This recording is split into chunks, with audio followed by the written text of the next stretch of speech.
하나님의 말씀 함께 보겠습니다. 오늘 하나님께서 우리에게 주신 말씀은 출애굽기 19장 8절에서 15절까지 말씀입니다. 성경을 가지신 분들은 성경을 찾으시면 더 좋겠습니다. 8절부터 제가 먼저 읽겠습니다. 백성들은 다 함께 응답하며 말했습니다. 여호와께서 말씀하신 대로 우리가 다 행하겠습니다. 모세는 그들의 대답을 여호와께 가져갔습니다. 보아라, 내가 빽빽한 구름 가운데서 내게 내려갈 것이다. 이는 이 백성이 내가 너와 말하는 것을 듣고 너를 영원히 믿게 하기 위한 것이다. 그러자 모세는 백성들이 한 말을 여호와께 전했습니다. 그리고 여호와께서 모세에게 말씀하셨습니다. 백성에게 가서 오늘과 내일 그들을 거룩하게 하여라. 그들로 하여금 자기 옷을 세탁하게 하고 3일 준비되게 하여라. 나 여호와가 그날에 모든 백성들이 보는 앞에서 시내 산으로 내려갈 것이다. 백성들 주위에 경계선을 만들고 말하여라. 너희는 산에 올라가거나 산 자락이라도 건들지 않도록 명심하라. 누구든 산을 건드리기만 해도 반드시 죽을 것이다. 그는 반드시 돌에 맞든지 화살에 맞을 것이니 사람이든 짐승이든 살지 못할 것이다.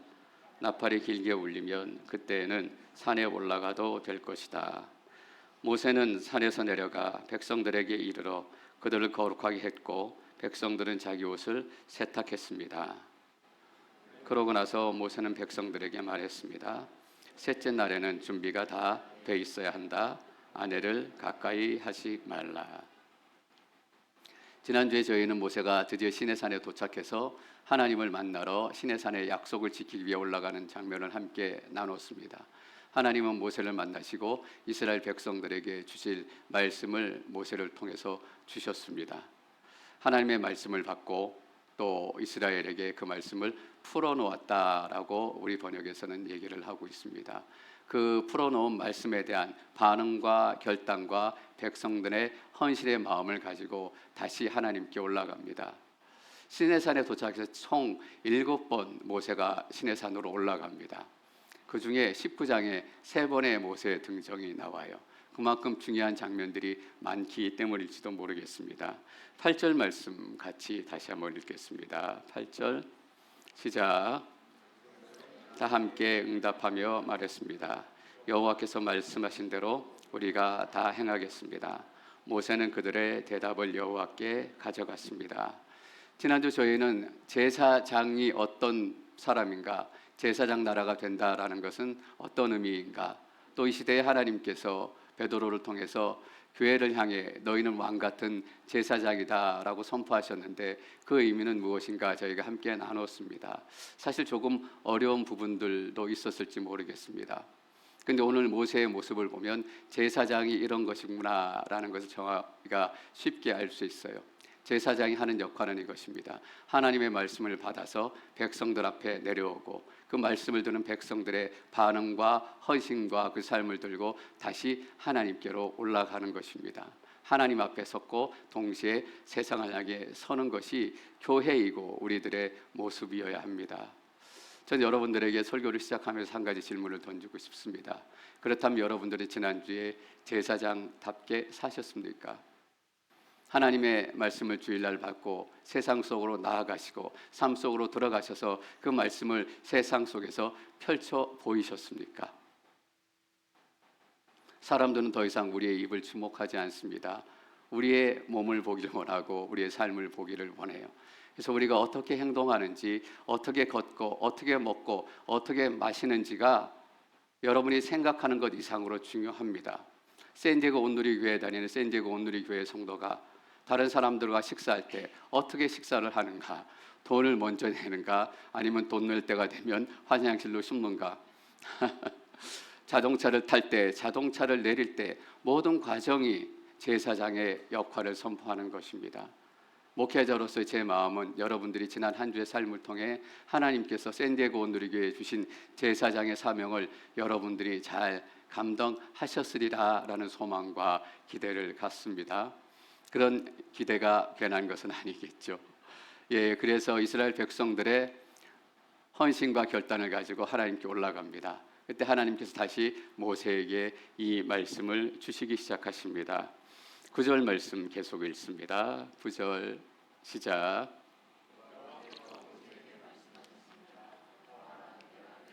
구름 가운데 내게 내려갈 것이다. 이는 이 백성이 내가 너와 말하는 것을 듣고 너를 영원히 믿게 하기 위한 것이다.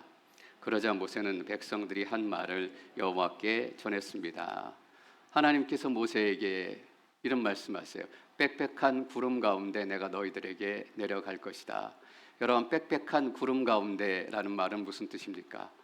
다 보여줄 수 없다라는 것입니다. 하나님을 너희들이 다 볼 수 없다라는 것이에요. 우리가 감당하기 어렵기 때문이에요.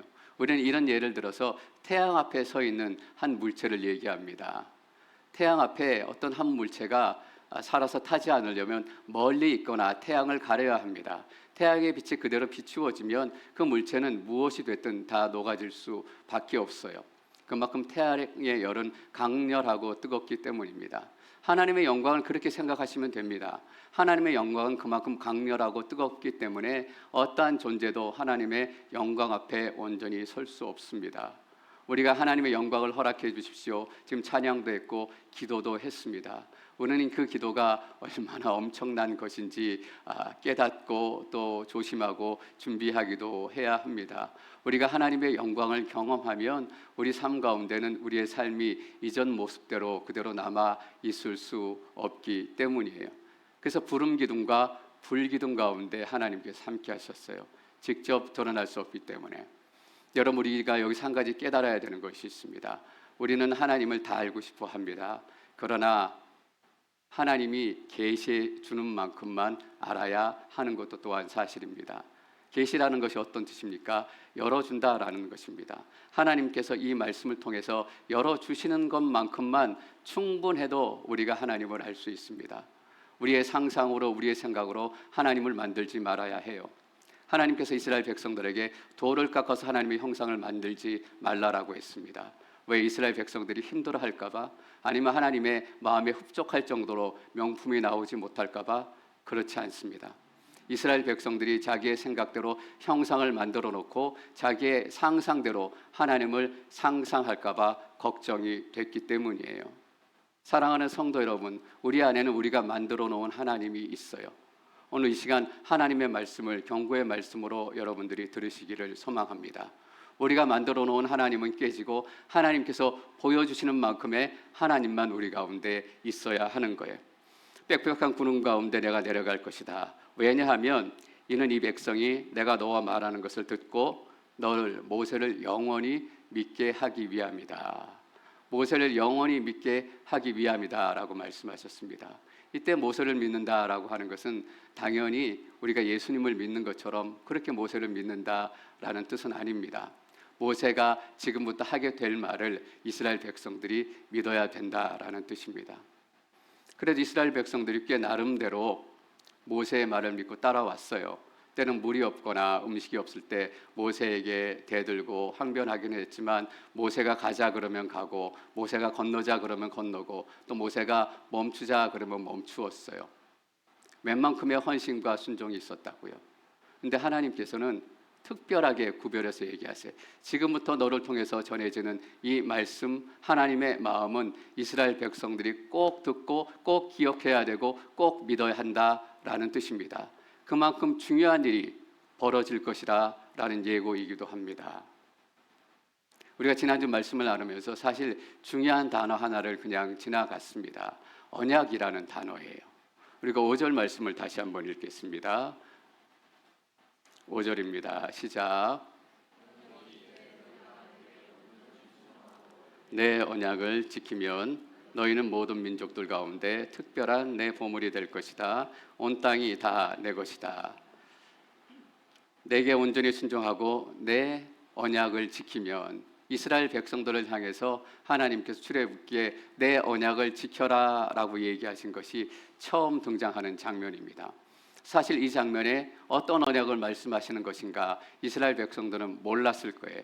아직 언약이 진행되지 않았기 때문입니다. 이제 모세를 통해서 주실 십계명의 말씀과 또 여러 가지 율법들의 말씀을 통해서 하나님이 어떤 분이신지, 하나님은 얼마만큼 계시해 주실 수 있는지 중요한 순간에 이르렀기 때문이에요. 언약은 약속입니다. 계약하고는 달라요. 언약은 계약이 아닙니다. 여러분, 계약의 가장 베이스가 되는 것은 무엇입니까? 계약의 베이스가 되는 것은 이익이에요.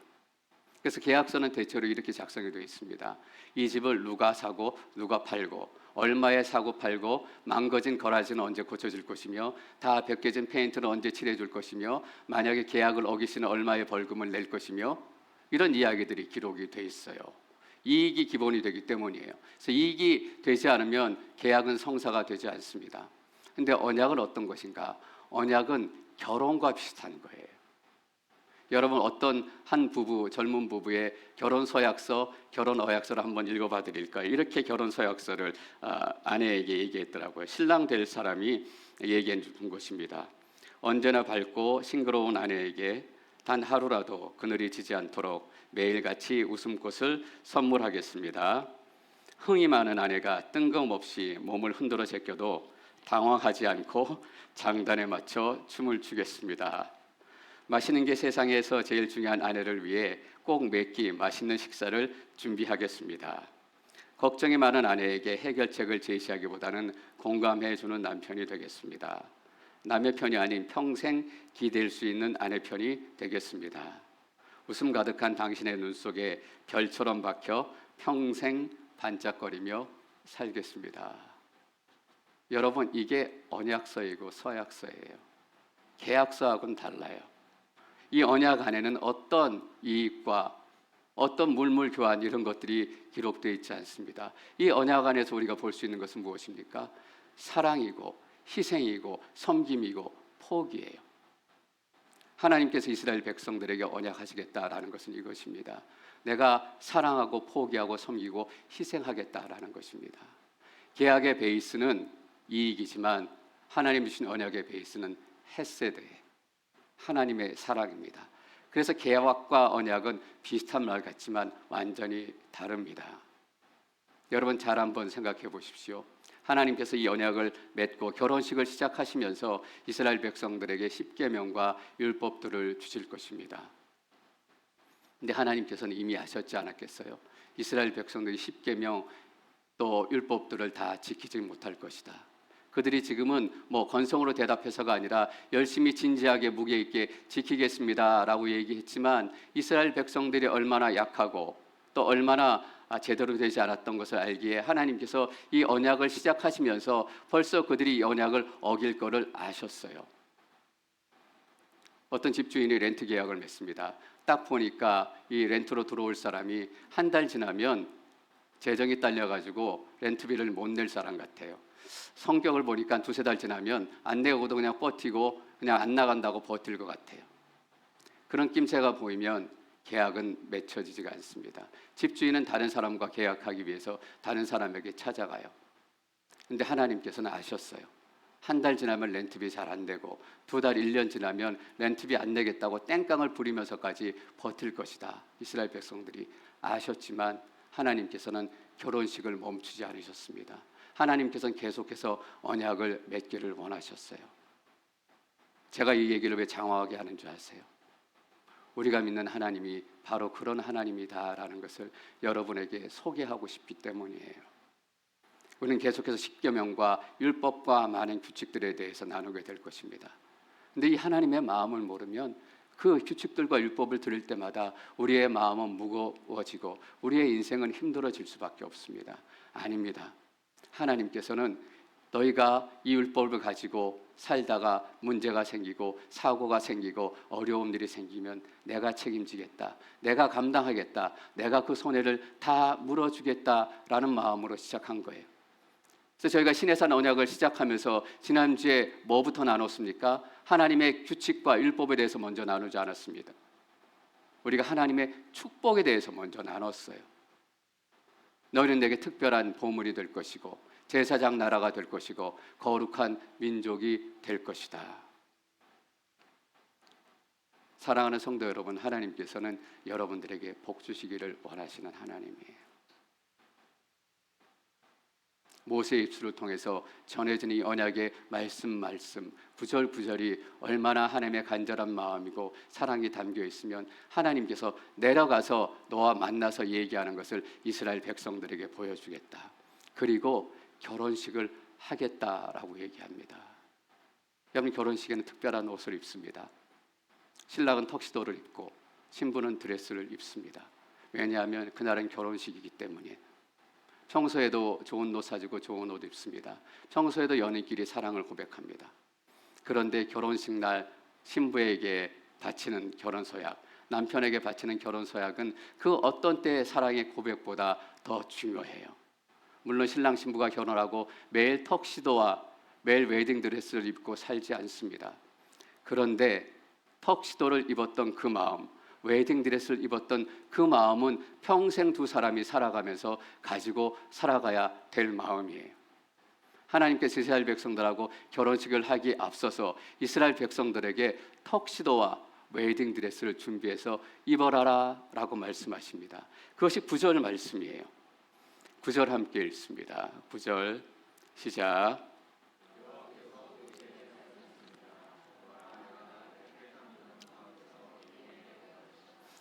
이는 이 백성이 내가 너와 말하는 것을 듣고 너를 영원히 믿게 하기 위한 것이다. 그러자 모세는 백성들이 한 말을 여호와께 전했습니다. 10절 계속 읽습니다. 그리고 여호와께서 모세에게 말씀하셨습니다. 백성에게 가서 오늘과 내일 그들을 거룩하게 하여라. 그들로 하여금 자기 옷을 세탁하게 하고. 거룩하게 하여라 라는 말이 그런 뜻입니다. 이제 이스라엘 백성들하고 하나님하고 결혼식 할 거니까 이스라엘 백성들에게 턱시도를 입히고 웨딩드레스를 입혀라 라고 얘기하십니다. 이것이 거룩하게 하라 라는 말씀이에요. 왜냐하면 특별한 날이니까. 근데 거룩하라 라고 하시면서 뒤에 어떻게 하면 거룩해지는가 라고 설명을 해주세요. 이렇게 얘기하십니다. 그들로 하여금 자기 옷을 세탁하게 하고. 여러분, 옷을 세탁한다라는 것은 우리의 몸과 삶을 깨끗이 하고 우리의 마음을 정결하게 한다라는 그런 뜻일 거예요. 그래서 하나님 앞에 너희가 결혼식을 위해서는 너희의 몸과 마음을 정결하게 해서 하나님 앞에 나와야 된다라는 뜻입니다. 근데 오늘 이 현장에서 이스라엘 백성들이 옷을 빠는 것은 더 특별한 의미, 더 실제적인 의미가 있어요. 여러분, 마라의 씀을 기억하십니까? 이스라엘 백성들이 물이 없다고 난리치고 불평을 쳐서 쓴물을 만났습니다. 근데 쾌쾌거리고 토하고 난리를 치니까 하나님께서 나뭇가지 하나를 던져서 쓴물을 단물로 바꾸어 주셨어요. 그리고 얼마 지나지 않아서 이스라엘 백성들이 또 물이 없다라고 난리를 쳐요. 그 물의 이름을 여러분들 기억하십니까? 마사와 무리바의 물이에요. 마사는 싸우다라는 뜻입니다. 이스라엘 백성들이 싸웠다라는 것입니다. 성경에 누구와 싸웠다라는 얘기가 기록되어 있잖아요. 누구가 싸웠을까? 물이 부족하니까 서로 싸웠을 거예요. 그물 내 거다, 그물 내 거다. 서로 싸웠을 것입니다. 모세와 싸웠을 거예요. 차라리 이집트에서 있었으면 굶어 죽지는 않았을 텐데 모세와 싸웠습니다. 모세와 싸웠다라는 것은 어떤 뜻입니까? 하나님과 싸웠다라는 뜻이에요. 여러분, 물이 없어서 하나님과 이스라엘 백성들이 싸웠어요. 그 현장이 마사의 물이에요. 무리바라는 뜻은 무엇입니까? 시험했다라는 뜻입니다. 이스라엘 백성들이 목이 마르니까 우리 가운데 하나님 안 계신가 보다, 광야에서 더 이상 하나님이 물을 줄 정도로 능력이 없나 보다 하나님을 시험했어요. 이게 무리바의 물이에요. 물 때문에 하나님께 도전을 했고 하나님과 싸웠고 하나님을 의심했고 하나님을 시험하고 테스트했어요. 여러분, 그게 지금 광야에서 이스라엘 백성들에게 물이라고요. 반석을 쳐서 물이 쏟아져 나왔을 거예요. 우리가 생각해 본 것보다 훨씬 많은 물이 나왔을 것입니다. 수십만 명이 넘는 사람들이 물을 먹어야 했으니까. 여러분, 그런데 그 먹는 물이었어요. 여전히 이스라엘 백성들에게는 먹는 물도 모자라고 물이 없으면 난리가 나고 물이 부족한 상황이에요. 왜냐하면 물이 없는 광야에 있었기 때문에. 근데 하나님의 말씀을 잘 보십시오. 가서 자기 옷을 세탁하고. 여러분, 먹을 물도 없는데 거기에다 옷을 빨라라고 얘기하세요. 광야에서 물보다 더 귀한 것이 있을까? 광야에서 물보다 더 소중한 것이 있을까? 그런데 먹는 물을 포기하고 옷을 빨라라고 얘기하십니다. 17장에 보면 어떤 장면이 나오냐 하면 이 바위에서 물이 갈라지고 사람들이 이제 물을 먹게 됐습니다. 그 바로 이어지는 구절 단락이 어떤 내용인지 기억하세요? 아말렉 군대가 쳐들어오는 거예요. 왜 쳐들어왔을까? 여러분 잘 생각해 보십시오. 광야에 물이 터졌다라는 얘기를 들으니까 아말렉 군대가 그 물이 터지는 지역을 차지하고 싶어가지고 자기들도 목숨 걸고 덤빈 거예요. 근데 지나가다가 이스라엘 백성들을 보니까 그 소중한 물을 마시지 않고 다 허리 굽혀서 빨래하고 있는 거예요. 그 한두 명이 아니라. 한 번에 다 빨았겠어요? 그렇지 않습니다. 수십만 명 넘는 사람들이기 때문에 1팀 빨고 나가고 2팀 빨고 나가고 3팀 빨고 나가고 빨래를 하기 위한 사람들이 끝이 보이지 않을 정도로 계속해서 줄을 섰을 것입니다. 웨이팅 리스트가 엄청 길었을 거예요. 근데 아말렉 사람들이 지나가다 본 거예요. 쟤네들 미친 거 아닌가? 먹는 물도 없는 판에 저기서 옷을 빨아? 멋내는 거에 완전 환장을 했나 보군. 서로 그렇게 서로 물을 거 아니에요. 쟤네들 왜 저래? 정신 나갔어? 저기다 물을 먹는 게 아니라 옷을 빨고 있어. 그것도 한두 사람이 아니라 이스라엘 사람들이 다 나와가지고. 근데 정보를 드린 한 아말렉 사람이 그들에게 얘기할 거 아닙니까? 하나님 만난다고 그래요. 저 사람들이 하나님 만난다고 먹을 물을 다 내팽겨치고 다 옷을 빨고 있어요. 아말렉 사람들이 두 가지 반응이었을 것입니다. 그래도 정신 나간 놈들이지. 어떤 사람은 이런 궁금증이 생겼을 거예요. 도대체 저들이 믿는 하나님이 누구인가?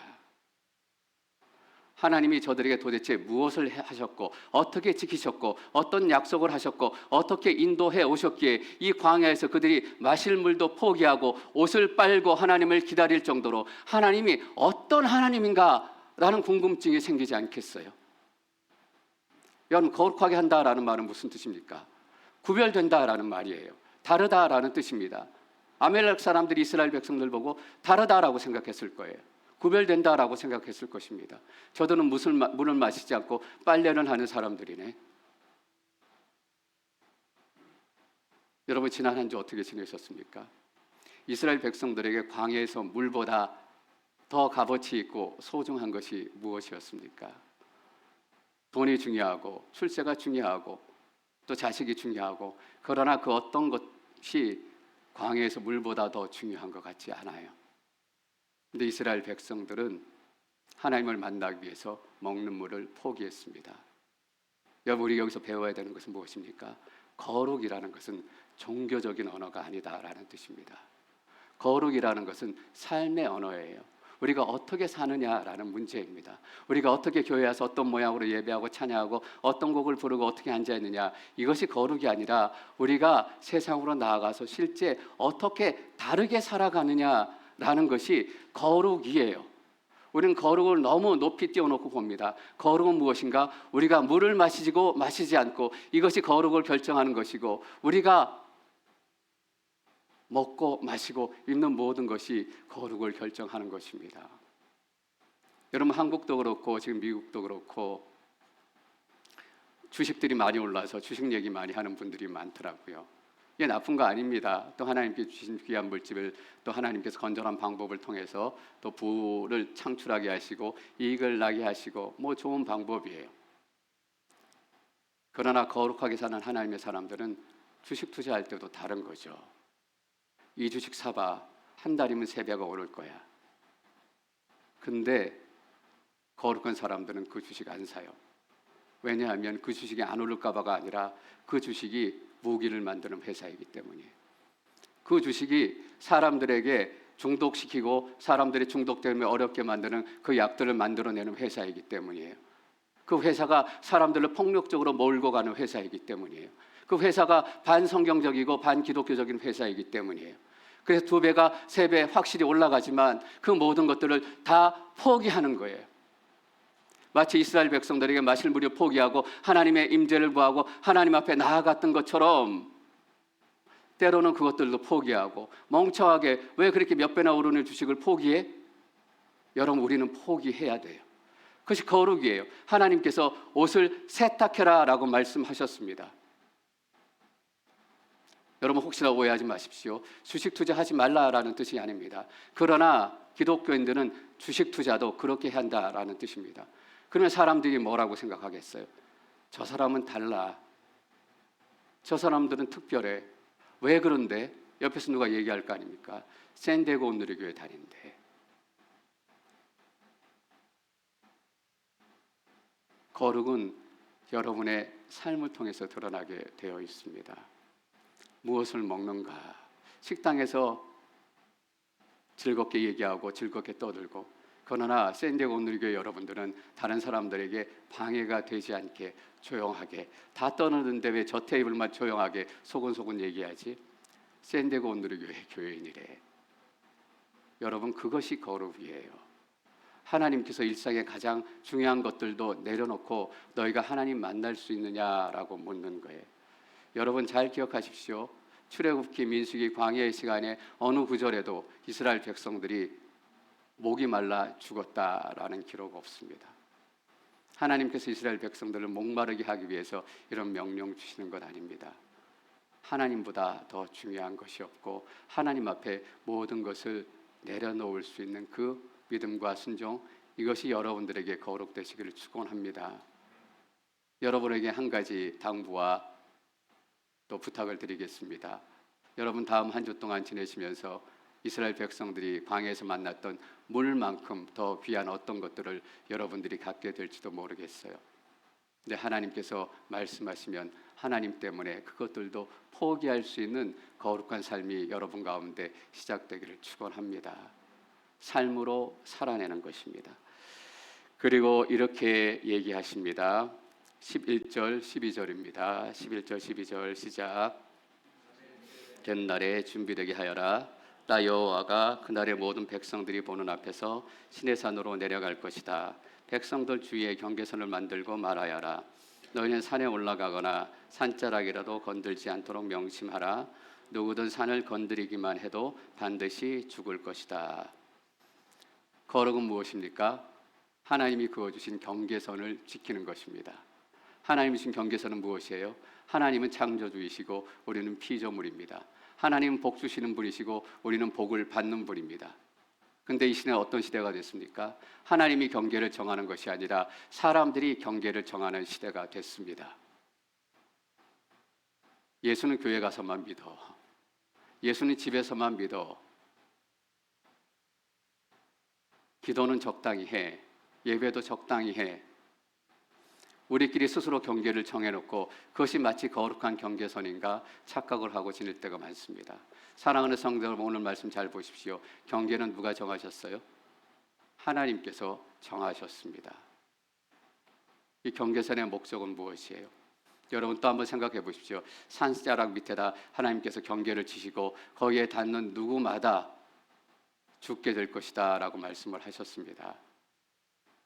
아마 1년 정도 시내산에 이스라엘 백성들이 머물렀으니까 이 경계는 한 1년 정도 유지가 됐을 거예요. 아이들이 막 뛰어놀아요.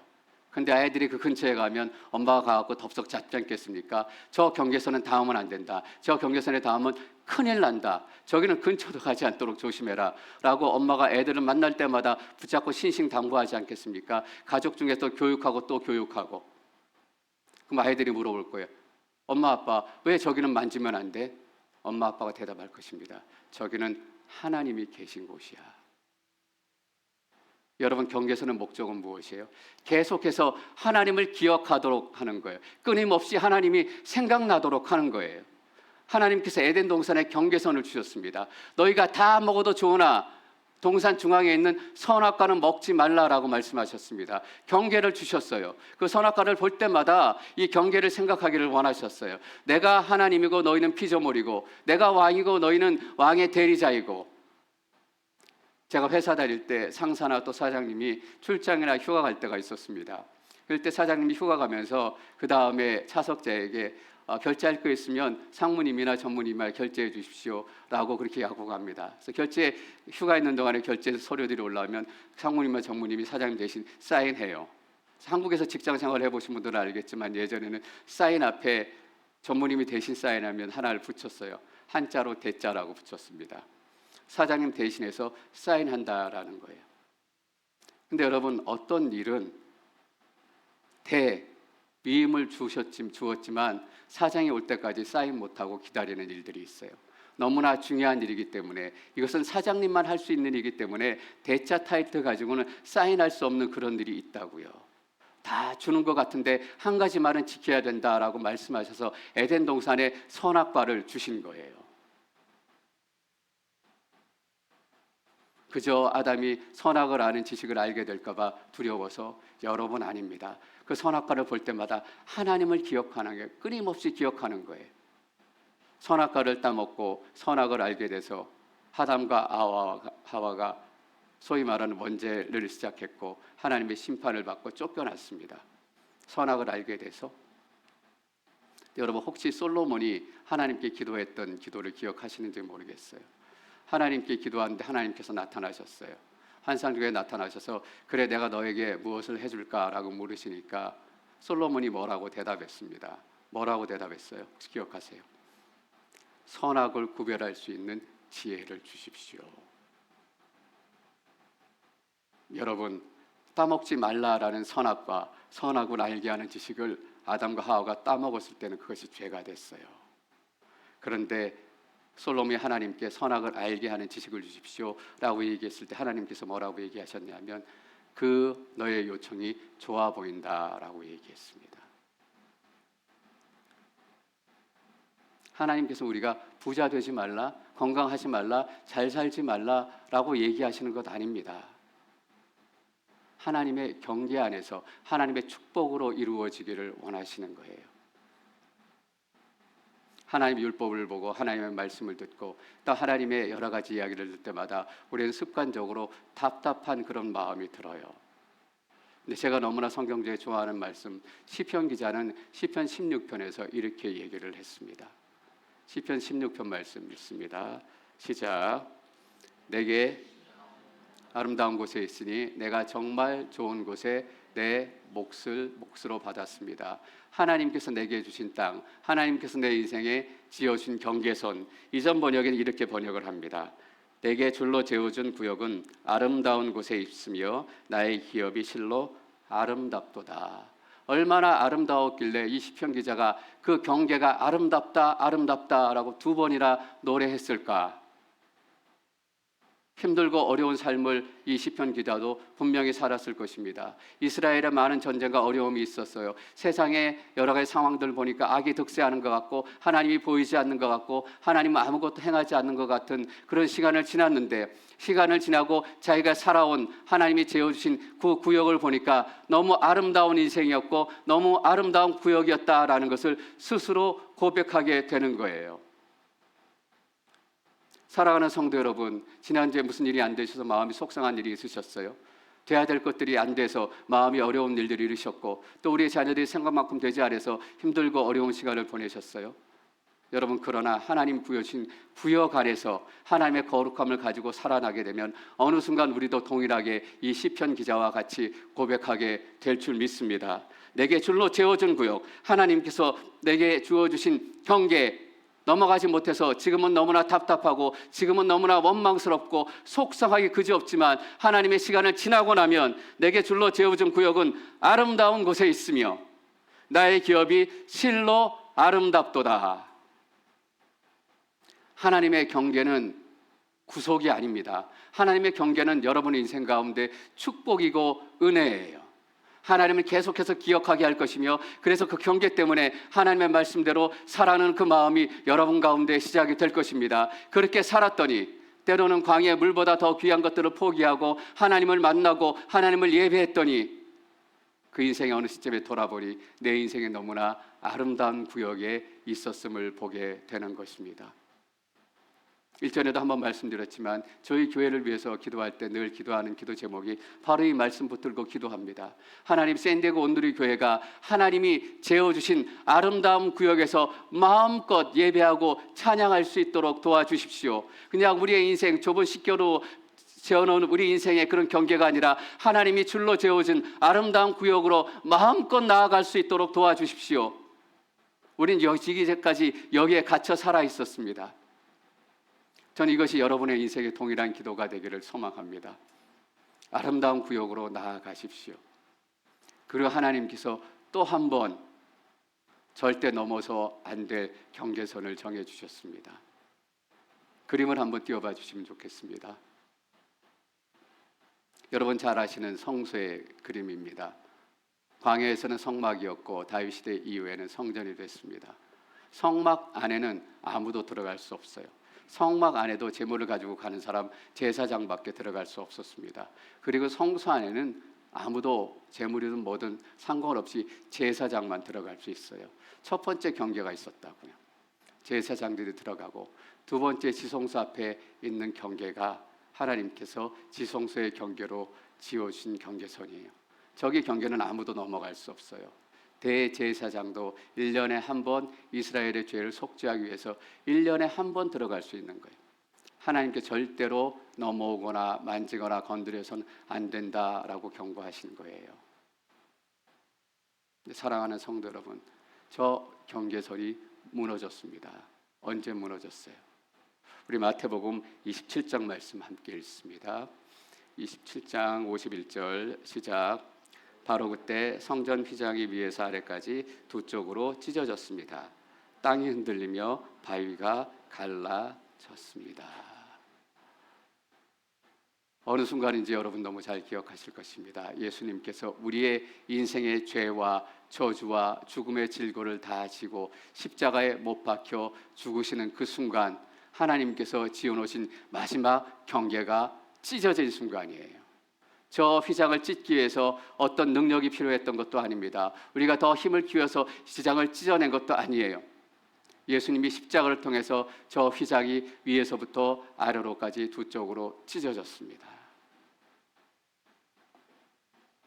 여러분, 그래서 우린 더 이상 옷을 빨지 않게 됐습니다. 왜냐하면 예수님께서 저 길을 열어주셨기 때문이에요. 저도 지난 한 주의 삶을 돌아보면 안 이랬으면 좋았을 걸 후회도 되고 또 여러 가지 생각드는 부분들도 많아요. 여러분들도 그런 부분들이 많았을 것입니다. 좀 더 잘 살아볼 걸, 좀 더 하나님 말씀대로 살아볼 걸. 어쩌면 여전히 약하고 여전히 악할 수 있을까?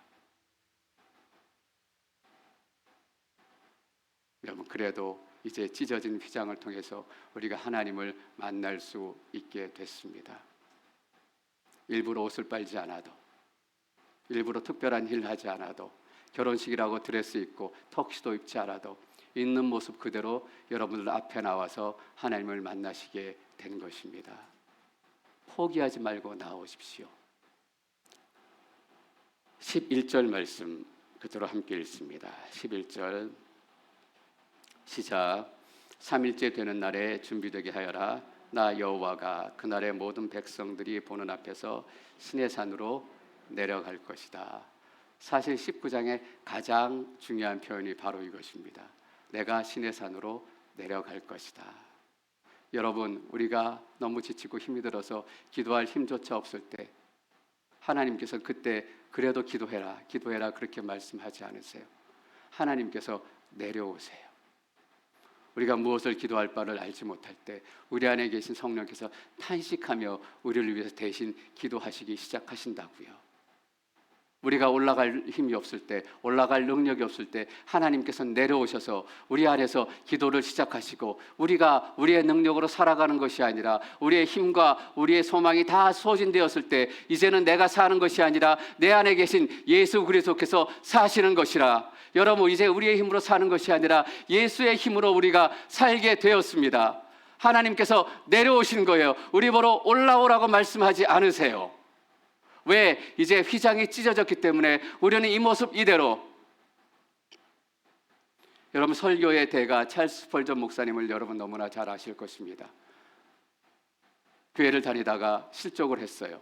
어떤 사연인지, 청년의 때 마음에 상심이 있고 마음에 어려움이 있고 더 이상 교회 다니지 말고 예수 믿지 말아야 되겠다, 하나님 믿지 말아야 되겠다, 가능하면 교회로부터 멀리, 하나님으로부터 멀리, 그렇게 방황하다가 어느 겨울에 교회가 마침 눈에 하나 띄어서 이끌리는 듯 들어갔는데, 정식 목사님도 아니고 어떤 장로이신 나이 드신 한 분이 하나님의 복음의 말씀을 증거하는데 그 말씀이 심령 안으로 들어와서 그 인생의 터닝 포인트를 만나게 해서 하나님과 진짜 결혼식을 하고 찰스 스펄전이 되는 역사가 시작이 된 거예요. 하나님께서 올라와라 라고 말씀하지 않으셨습니다. 너가 조금 더 깨끗하고 옷 다 빨고 경계선을 다 잘 지키고 그런 다음에 돌아오면 내가 다시 받아줄게 라고 말씀하지 않으셨어요. 다 찢어지고 허물어지고 걸레짝까지 된 그 심령을 가지고 그 마음 그대로 갔더니 하나님이 내려오셨습니다. 이 시간과 동일한 하나님이 여러분 인생 가운데 내려오실 줄 믿습니다. 그 하나님께서 여러분들을 찰스 스펄처럼 새롭게 인도하시고 새로운 역사를 시작하실 줄 믿습니다.